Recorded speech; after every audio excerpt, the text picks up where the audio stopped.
If your site collects user data from registration, login, or contact forms, those need to speak your visitor's language.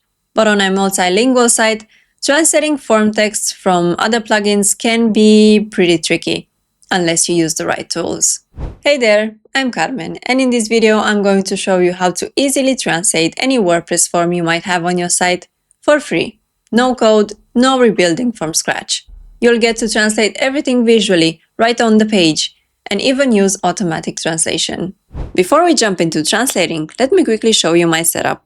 I'll be using a WordPress form builder. In my case, I chose Profile Builder to create a registration form. But this works the same with any other form builder you might be using, such as Contact Form 7, Gravity Forms, Jet Form Builder, you get the idea. And TranslatePress, which handles the translations, and not just of forms, but all the content on the website. I'll be using the free version of TranslatePress, as I want to show you how to do this completely for free. Upon installation, Profile Builder automatically creates a basic registration page for you, but I customized mine a bit, so I have more field types to show you. Now that everything is ready, let's open the actual form. Here I have a registration form built with Profile Builder. It includes standard fields like username, email, confirm email, password, confirm password, as well as custom fields I added, like age and phone number. Everything here is fully translatable.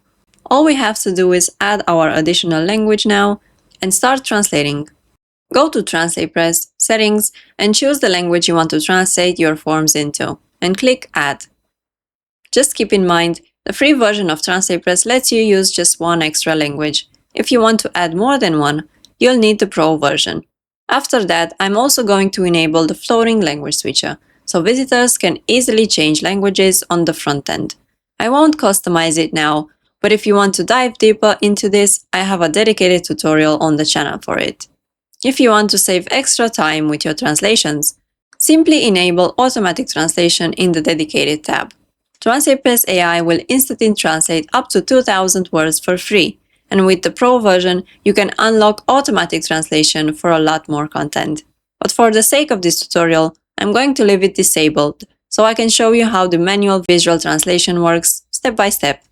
Once everything is saved, we can move on to the actual translation process. On the front end, click Translate page from the admin bar and open the Visual Translation Editor.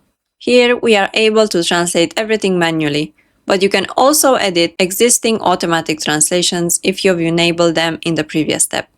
I haven't, so all the translation fields will be empty for me. Okay, so let's start with the form labels. Just hover over a field label like username, click the pencil icon, and enter your translation accordingly. Don't forget to click Save. Now all you have to do is repeat the process for all the other fields, and everything will be updated instantly in the preview. The same process applies to placeholders and buttons as well. Just click the pencil icon, enter your translation, and click Save. Now let's take it a step further and translate even those hidden errors or disclaimers. This part is important because error messages are often missed. To trigger them, try submitting the form empty, and you'll see the errors appear right away, like passwords do not match. Now, you can click each message and translate it directly. Besides this, you can also translate custom disclaimers, like minimum password length, for example. This ensures users understand what went wrong in their language, which improves form completion rates. And that's it! Your WordPress form is now fully translated. Whether you are using Profile Builder or any other form builder that outputs content on the page, TranslatePress lets you translate everything visually, without touching code and without duplicating forms. If this tutorial helped you, give it a thumbs up, subscribe for even more multilingual WordPress tips, and let me know in the comments what tutorial you want me to cover next. Bye!